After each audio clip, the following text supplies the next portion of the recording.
नमस्कार, मैं हूं बावला सक्सेना। नमस्कार। मैं दैनिक हिंदुस्तान से जो है कि आज माननीय विधायक, पूर्व विधायक बेचन राम जी के यहाँ जो है कि आज भाजपा के मंत्री हैं, एसटी आयोग के चेयरमैन।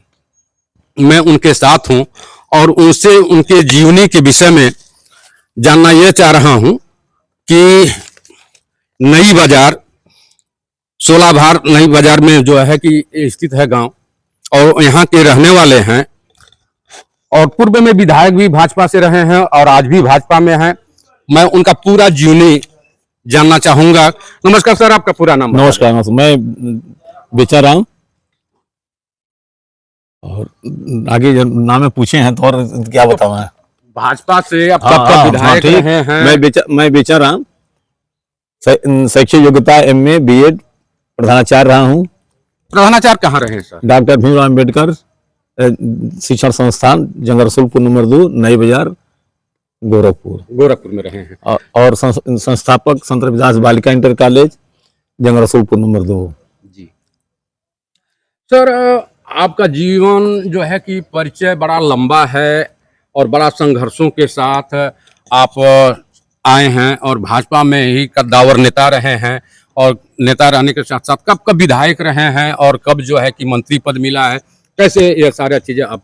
1993 में जी पहली बार सपा बसपा का जो मजबूत अलायंस था जी, उस अलायंस को हराकर और सिटिंग विधायक शारदा देवी जी को 25,000 वोटों से हरा करके इस क्षेत्र की जनता ने मुझे विधानसभा में भेजा था। कौन सा विधानसभा रहा है सर? तब यह विधानसभा यह 167 मुंडेरा बाजार के नाम से जानी जाती थी और अब चौरी चौरा तहसील के नाम से विधानसभा जानी जा रही है जी। उसके बाद जो है फिर जो है मैं 1996 में जी दूसरी बार चुनाव जीता जी, और कार्यकाल रहा 2002 तक जी। उसके बाद तो फिर दुर्भाग्य मेरा रहा और उस कालखंड में पार्टी का भी जन रहा नुकसान। मेरा टिकट कटा और बाहर से समाजवादी पार्टी की महिला शकुंतला जी को टिकट मिला जी, और शकुंतला जी को भी बुरी तरह से हार का सामना करना पड़ा। तब से पार्टी हारती रही। उसके बाद जो है पुनः जो है मैं भारतीय जनता पार्टी में पूज्य योगी आदित्यनाथ मुख्यमंत्री उत्तर प्रदेश जी के निर्देश पर भाजपा ने काम करना शुरू किया। और जब काम करना शुरू किया तो इस क्षेत्र से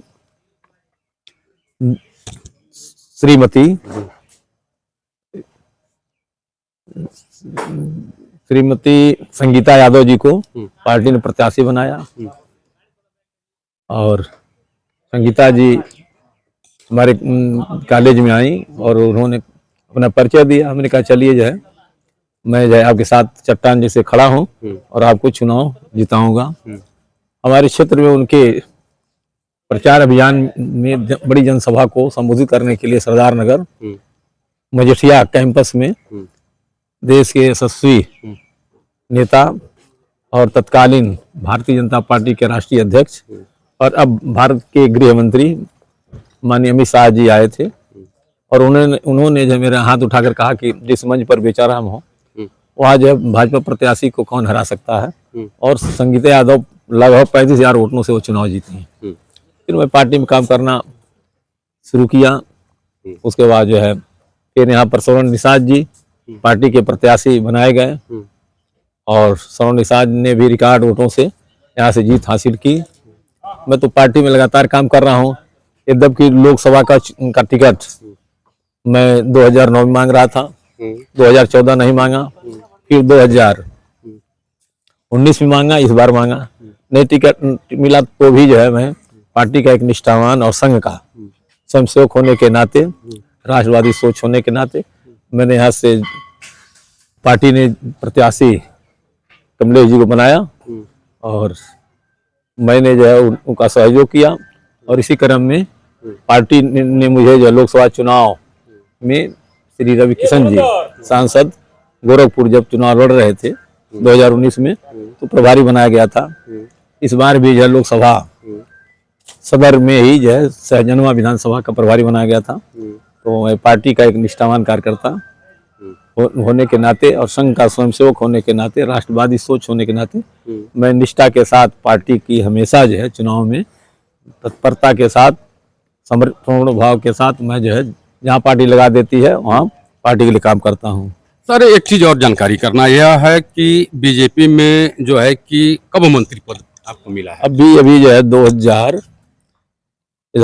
2024-25 में मैं आयोग में उपाध्यक्ष बनाया गया, SC/ST आयोग में। पुनः जो है पार्टी पूज्य योगी आदित्यनाथ महाराज जी मुख्यमंत्री जी ने पुनः जो है रिन्यूअल कर दिया, नवीनीकरण कर दिया आयोग का, और महाराज जी का आशीर्वाद, पार्टी का आशीर्वाद है मेरे साथ, और पुनः जो है आयोग में उपाध्यक्ष बनाया गया हूँ।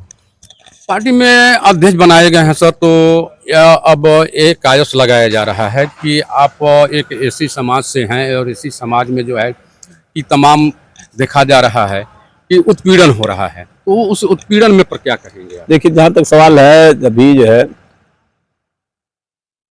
व्यक्तिगत कारण जो है अमेठी में एक जो है शिक्षक परिवार के साथ नृशंस हत्या उस अध्यापक का किया गया जो रायबरेली का रहने वाला था, उसकी पत्नी का किया गया, उसके जो है मासूम बेटे का जो 5 साल का था, मासूम बेटी जो 11 महीने की थी, किया गया। लेकिन ये जो है किसी उत्पीड़न का मामला नहीं था, ये जो है मामला अय्याशी का था, क्योंकि जिसने हत्या किया वो हत्यारा जो है उस अध्यापक की पत्नी से जो है जन्म जुड़ाव करना चाहता था, जिसका जो है अध्यापक ने जो घोर विरोध किया।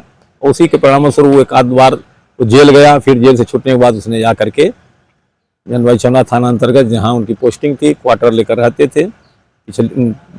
एक घटना 3 अक्टूबर और 2024-25 में कर दिया गया था। 24-25 में कर दिया गया था। ये व्यक्तिगत कारण, ये व्यक्तिगत कारण था, लेकिन सर एक चीज और हमारी बात जानना, जहाँ भी घटनाएं हुई हैं उन घटनाओं में जहाँ तक जाने का अवसर मिला, चाहे आजमगढ़ में 3 घटनाएं हुई, 3 लड़कों की हत्या हुई, उनमें जो जाने का अवसर मिला, लोग उनका वो व्यक्तिगत कारण था, न किसी से दुश्मनी थी न कुछ था, शुद्ध रूप से वो भी तीनों जो है इसी तरह के प्रकरण है जो है अमेठी का प्रकरण है। सर एक चीज ये कहना चाहूँगा, जैसे एक बनारस में ठाकुर लोग जो है कि एक दलित परिवार के लड़के को बोझा करीब 6 महीने की खबर है, हाँ जानकारी है, हाँ जानकारी है, तो उसमें उसकी हत्या कर दी जाती है, बुलाकर हत्या की जाती है, तो उस पर क्या कहेंगे? अब उस संदर्भ में कहना चाहूँगा कि कहीं कहीं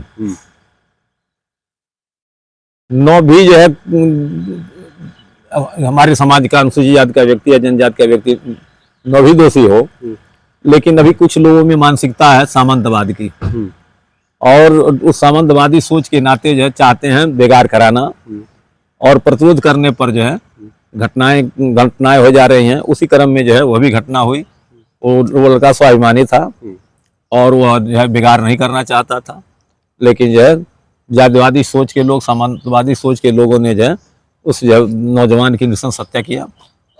उसका भी हम लोगों ने संज्ञान लिया था और उस पर कार्यवाही चल रही है, कार्यवाही हुई, FIR हुआ, वो लोग जेल गए। सर तमाम प्रकार की बातें हुई हैं, तमाम प्रकार की हैं। आप एक बहुत साधारण जो है कि नेता हैं और अपने कार्यकाल में मंत्री बहुत ज़्यादा दिखावा नहीं, बहुत ज़्यादा कुछ ये नहीं, बहुत साधारण रूप से। तो आपके परिवार का जो है कि इस तरह से कैसे हो, क्या परिवार में जो है लोग जो हैं जी नौकरी पेशे से हैं कि नहीं हैं, आप उस पर क्या कहेंगे? अब देखिए, जहाँ तक सवाल है, जन्म मेरा बड़ा बेटा बालेंद्र जी, वो भी जो है RSS का है, OTC है, पार्टी का अच्छा कार्यकर्ता है, पढ़ा लिखा है। वो जो है हमारी 2 इंटर कॉलेज हैं, संत रविदास बालिका इंटर कॉलेज और बाबा साहब डॉक्टर भीमराव अम्बेडकर उच्चतर माध्यमिक विद्यालय जंगा रसूलपुर नंबर 2 ब्रह्मपुर गोरखपुर, वो दोनों विद्यालयों को देखता है। उसी क्रम में मेरा जो 3रे नंबर का लड़का भी आल फर्स्ट क्लास है, और वो जो है घरेलू कार्यों को देखते हुए विद्यालय को देखता है। और उसके बाद जो है एक हमारे लड़के हैं जो लखनऊ में BTech और LLB करके उनका अपना निजी कारोबार है ठेकेदारी का, वहीं लखनऊ शिफ्ट हैं, मकान भी वहाँ उनकी है। उसके बाद है एक हमारे पुत्र हैं प्रेमचंद प्रियदर्शी, जो PhD इसी साल पूरा हुआ है। एक हैं नरेंद्र मोहन, जो बीटेक हैं गवर्नमेंट कॉलेज से। MS हैं त्रिवेंद्रम से, केरल की राजधानी सरकारी कॉलेज से। और MBA करके जो है इसी एम्स गोरखपुर में इंजीनियर के पद पर योगदान दे रहे हैं। और सबसे छोटे बेटे मानवेंद्र हाई कोर्ट में लॉ ऑफिसर हैं, विधि अधिकारी हैं। ये मेरा परिवार है। एक मेरा नाती है जो MTech प्रथम वर्ष है, मालविया से पढ़ाई कर रहा है। दूसरा जो है नीट की तैयारी कर रहा है। और अभी छोटे नाती हैं। देखिए, यह है परिवार, और एक साधारण परिवार एक साधारण विधायक का है।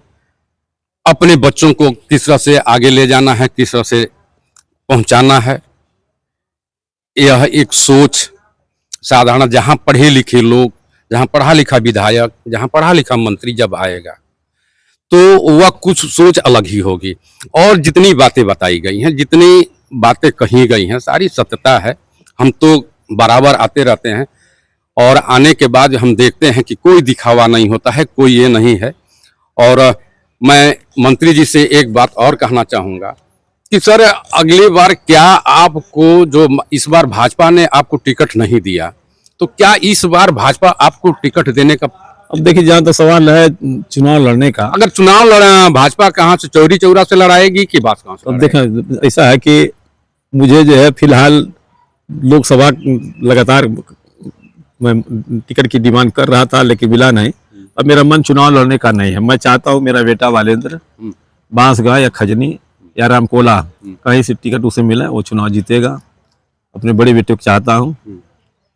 तो माननीय योगी महाराज जी से क्या कहेंगे, जो आपके हमारे गृह जनपद के हैं, जो है कि उनसे क्या कहेंगे? क्योंकि हम लोग तो बहुत नज़दीक से देखे हैं, उनके साथ रहे हैं, जो है कि वह कला जो है कि हम लोग देखे हैं, उनका जो है कि एक छवि हम लोग देखे हैं कि जब वह सांसद हुआ करते थे तो वह अधिकारियों को बैठकर तत्कालीन फरमा देते। अधिकारी कांपते हाँपते जो है कि पहुंचते थे और वह काम करते थे।